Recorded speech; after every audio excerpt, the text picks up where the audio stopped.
Assalamualaikum warahmatullahi wabarakatuh. Waalaikumsalam warahmatullahi wabarakatuh. Para pemirsa, kembali lagi bersama kami dalam program Tarbiyat Online Cabang Sindang Barang. Bersama saya Faik Ahmad yang akan menemani acara ini hingga selesai. Baiklah para pemirsa, telah hadir bersama saya seorang mubalik.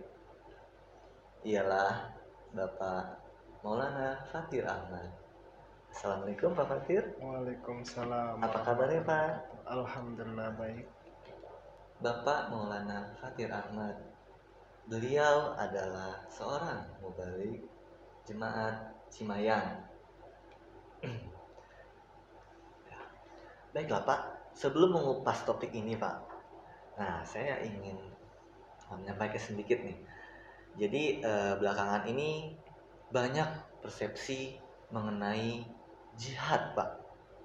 Dalam konteks jihad ini identik dalam masyarakat luas ini sebagai bentuk radikalisme dan juga kekerasan ya Pak. Nah, dalam pandangan jemaat sendiri sebenarnya seperti apa Pak? Nah, ini akan Bapak sampaikan di acara kali ini ya Pak ya. Baik, untuk hal ini saya persilakan Bapak Mubalik untuk menyampaikan materinya. Saya persilakan Bapak. Ya. Baik, jazakumullah atas waktu yang diberikan. Di dalam jihad ini terbagi dua macam. Jihad fisabilillah itu ada jihad bil amwal, yakni jihad dengan harta. Ada juga jihad bil anfus, yakni mengorbankan jiwa. Sebagaimana Allah Subhanahu wa taala berfirman dalam Al-Qur'an, A'udzubillahi minasyaitonir rajim. Tu'minuna billahi wa rasulih wa tujahiduna fi sabilillahi bi amwalikum wa anfusikum zalikum khairul lakum in kuntum ta'lamun. Yang artinya, kamu beriman kepada Allah dan Rasul-Nya, dan kamu berjihad di jalan Allah dengan harta dan jiwamu. Hal itu lebih baik bagimu jika kamu mengetahui. Ini dalam Quran Surah As-Saff ayat 12. Jadi pengorbanan harta itu termasuk bentuk jihad. Baiklah. Jadi tidak hanya dalam hal fisik ya Pak ya, dalam artian tenaga, dalam artian melakukan sesuatu berupa sebuah kegiatan ataupun kegiatan apalagi yang lebih ke anarki gitu ya Pak ya, tapi lebih ke arah harta ya Pak. Iya. Kemudian dalam pengorbanan harta ini juga memiliki fungsi untuk meraih keridhaan Allah Subhanahu wa taala, untuk memperteguh jiwa. Sebagaimana diterangkan di dalam Quran Surah Al-Baqarah ayat 266. Wa masalul ladzina yunfiquna amwaluhum ibtigha'a maradatillahi wa tasbitan min anfusihim kamasali jannah birabwatin asabaha wabilun qatat ukulaha qad fatat ukulaha di'faini fa illam yusibha wabilun fatalun wallahu bima ta'maluna basir. Yang artinya, dan perumpamaan orang-orang yang menginfakkan harta mereka demi mencari keridhaan Allah dan memperteguh jiwa mereka adalah seperti perumpamaan kebun yang terletak di dataran tinggi. Hujan lebat menimpanya lalu menghasilkan buahnya 2 kali lipat.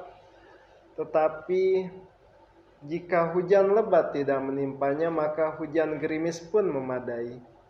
Dan Allah melihat apa yang kamu kerjakan. Maha melihat, dan Allah maha melihat apa yang kamu kerjakan. Baiklah. Ini menarik ya Pak ya. Ya. Sebuah firman dari Allah Ta'ala bahwasanya ada perumpamaan arti hujan dan gerimis serta embun. Dalam sudut pandang Bapak sendiri, kalau boleh ditafsirkan, apa maknanya? Ya, jadi ini dalam tafsir Quran Hazrat Muslim Maud radhiyallahu an mengenai air hujan yang turun deras ini tidak membuat tanahnya hanyut seperti halnya debu atau tanah pada permukaan batu keras. Apabila hari ini hujan, maka besok harinya kelihatan kering dan gersang kembali. Tanah yang kuat dan kadarnya serta letaknya di ketinggian. Sekalipun hujan sering turun, tidak akan berbahaya. Demikian pula apabila hujan jarang turun. Permisalan bukit yang diartikan dari kata rabuah, di dalamnya diterangkan satu topik bahasan yang luar biasa. Di dalamnya terpampang suatu gambaran yang demikian indah bahwa pengorbanan harta orang-orang mukmin dilambangkan sebagai suatu makom atau martabat yang sangat tinggi, kedudukan yang sangat tinggi. Pengorbanan-pengorbanan mereka itu diibaratkan sebagai suatu bukit yang di dalamnya terdapat kebun. Apabila dimisalkannya sebagai ladang yang biasa saja, maka kalau hujan lebat turun, biasanya tanaman dalam kebun tersebut menjadi rusak. Panen yang bagaimanapun bagusnya apabila hujan lebat turun, pasti akan menjadi rusak. Tetapi jika demikian halnya, tanaman yang terletak di atas bukit, ia tidak akan sia-sia. Sebab kelebihan air yang tercurah akan dialirkan ke bawah, dan aliran air tersebut biasanya tidak merugikan. Sebagai contoh, kita ambil di lereng-lereng pegunungan yang ditanami daun-daun teh. Mengapa ditanam di tanah yang berbukit? Sebab perkebunan teh memerlukan air yang mengalir atau tidak tergenang. Kalau ada sedikit saja air yang tergenang, maka perkebunan teh tersebut akan rusak. Tergenang, Pak. Ya. Sedangkan air yang mengalir betapapun deras hujan turun menimpa perkebunan teh tidak akan menimbulkan kerugian apapun. Ini disebabkan karena tanahnya yang berbukit sehingga air itu turun ke bawah. dari atas ke bawah. Jadi seperti itulah perumpamaannya ya Pak ya. Luar biasa sekali. Baiklah Bapak, seputar kutipan ayat Al-Baqarah ini Pak. Tadi perumpamaan arti air hujan ya Pak dan gerimis. Ada lagi satu Pak yang ingin saya pertanyakan. Seperti dalam ilmunya, bentuk amal dalam harta ini ada dua ya Pak ya. Di antaranya ada infak dan juga ada sedekah Pak. Nah, barangkali bisa Bapak bedakan, bisa Bapak sampaikan perbedaannya antara infak dan sedekah itu sendiri. Infak ini lebih kepada mensucikan harta. Mensucikan harta. Mensucikan harta yang kita terima, kita direzekikan oleh Allah Ta'ala, kita sisihkan sebagiannya. Sedangkan sedekah itu memberikan sebagian harta kita kepada orang yang membutuhkan. Baiklah Bapak, dalam Al-Quran apalagi yang diuraikan mengenai hal ini Pak? Ya, dalam Al-Quran tadi dari ayat yang disampaikan menggunakan kata rabuah ini menguraikan topik bahasan tentang pengorbanan tersebut demikian luasnya dan betapa agungnya, karena tingginya kedudukan pengorbanan harta orang mukmin, kemudian digabungkan dengan nilai sibat atau keteguhan, sebab apabila teguh dalam berkorban, maka ia tidak akan tersandung. Dalam mengalami ujian tidak akan merugi. Sebab air yang disebutkan oleh Allah Subhanahu wa taala tersebut merupakan keadaan air yang pertama, bukan hujan di pertengahan, melainkan puncak derasnya hujan yang turun atau di musim hujan. Sedang keadaan yang kedua merupakan puncaknya musim kemarau, di mana yang turun sekedar air embun atau gerimis saja. Dengan demikian yang disebut sibat kadam atau kokohnya pendirian itu adalah apabila misalnya Allah Subhanahu wa taala dengan karunia-Nya memberikan harta yang melimpah ruah, dalam arti Allah Subhanahu wa taala menurunkan hujan yang lebat, namun demikian langkah dan kedudukan orang-orang beriman tetap teguh dalam pengorbanan. Ujian-ujian terhadap agamanya, terhadap keimanannya, terhadap keikhlasannya sama sekali tidak akan merugikan dirinya. Dengan demikian, yang disebut sibat kadam atau kokohnya pendirian itu adalah apabila misalnya Allah Subhanahu wa taala dengan karunia-Nya memberikan harta yang melimpah ruah, dalam arti Allah Subhanahu wa taala menurunkan hujan yang lebat. Namun demikian langkah dan kedudukan orang-orang beriman tetap teguh dalam pengorbanan. Ujian-ujian terhadap agamanya, terhadap keimanannya, terhadap keikhlasannya sama sekali tidak akan merugikan dirinya. Demikian juga sebaliknya, dalam keadaan kemiskinan yang menimpa pun, rezeki yang diperolehnya hanya bagaikan embun atau gerimis. Namun demikian, embun itu pun memberikan kekuatan pada keimanan, serta diiringi keikhlasan orang beriman tersebut.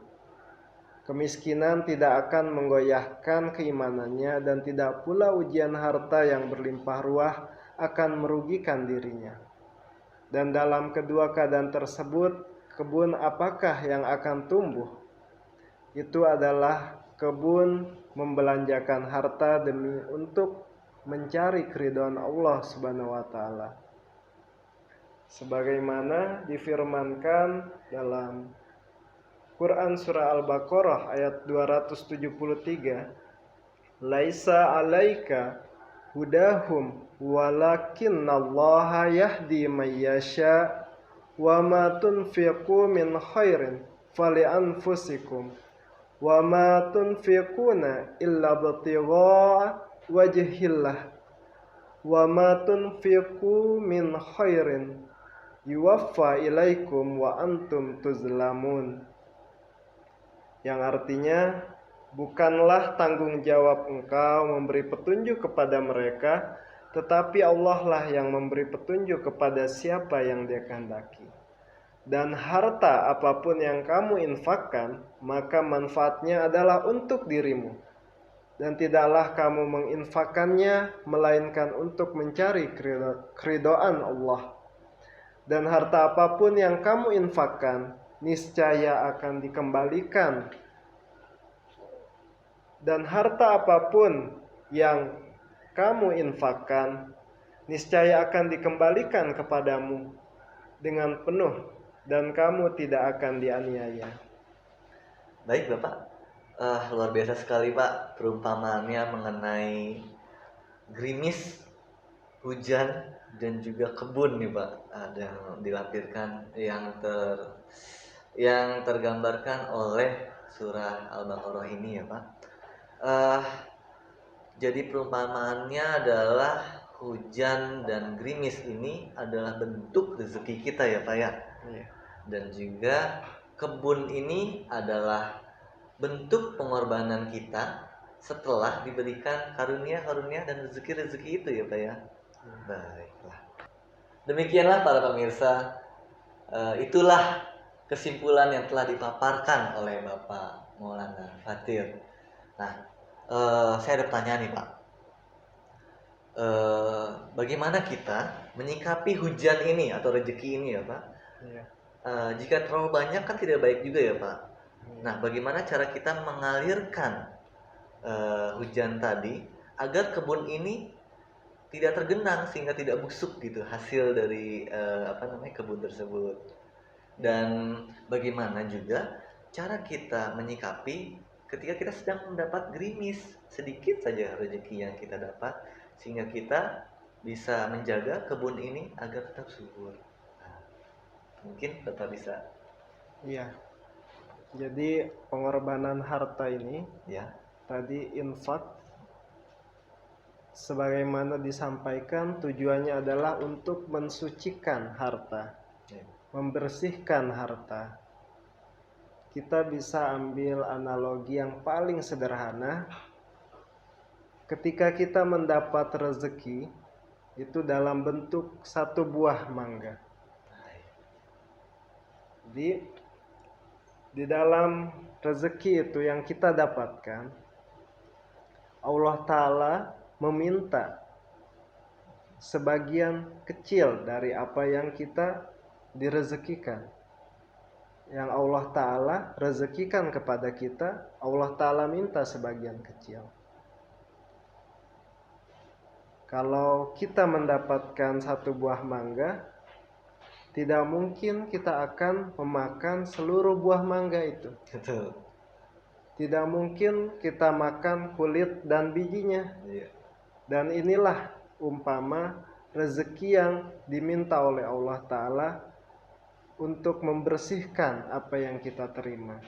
Sehingga Allah Ta'ala itu hanya meminta biji dan kulitnya. Dari seperbesarnya rezeki yang kita terima, satu buah mangga, Allah Ta'ala minta biji dan kulitnya. Sedangkan setelah kita mensucikan harta kita dengan infak, maka kita akan mendapatkan buah mangga yang sudah terkupas, yang sudah terpisah dari bijinya, sehingga hanya isi buah mangga itu saja. Baik, itu ya Pak ya, barangkali dalam hal ini berarti perlu ditanamkan sebuah keikhlasan ya Pak. Iya, baiklah. Dalam kita membelanjakan harta yang telah diberikan oleh Allah Ta'ala Pak, Ya. adakah ganjaran-ganjaran yang akan diberikan oleh Allah Ta'ala kembali? Ya. Tentu Allah Ta'ala menjanjikan balasan yang tidak sedikit dalam mengorbankan harta. Allah Ta'ala sendiri menyampaikan dalam Quran surah Al-Baqarah ayat 246, Allah Ta'ala berfirman, Man zallazi yuqridullah qardan hasana fayudha'ifahu lahu ad'afan katsiratan wallahu yaqbidu wa yabsutu wa ilaihi turja'un. Yang artinya, siapakah yang mau memberi pinjaman sesuatu yang baik kepada Allah agar dia nanti melipat gandakannya baginya berlipat ganda, dan Allah menyempitkan dan melapangkan rezeki, dan kepadanya kamu akan dikembalikan. Jadi jelas dalam ayat tersebut bahwa membelanjakan harta di jalan Allah sangat penting bagi seorang mukmin. Mereka yang akan memperoleh falah atau kesuksesan ialah orang-orang yang membelanjakan di jalan Allah, dan difirmankannya kemudian, pembelanjaan kalian di jalan Allah adalah seolah-olah kalian telah memberikan pinjaman kepada Allah, dan Allah adalah wujud yang mengembalikan yang dipinjamkan kepadanya berlipat ganda. Ini menurut keterangan Khalifah keempat rahimatullah alaih.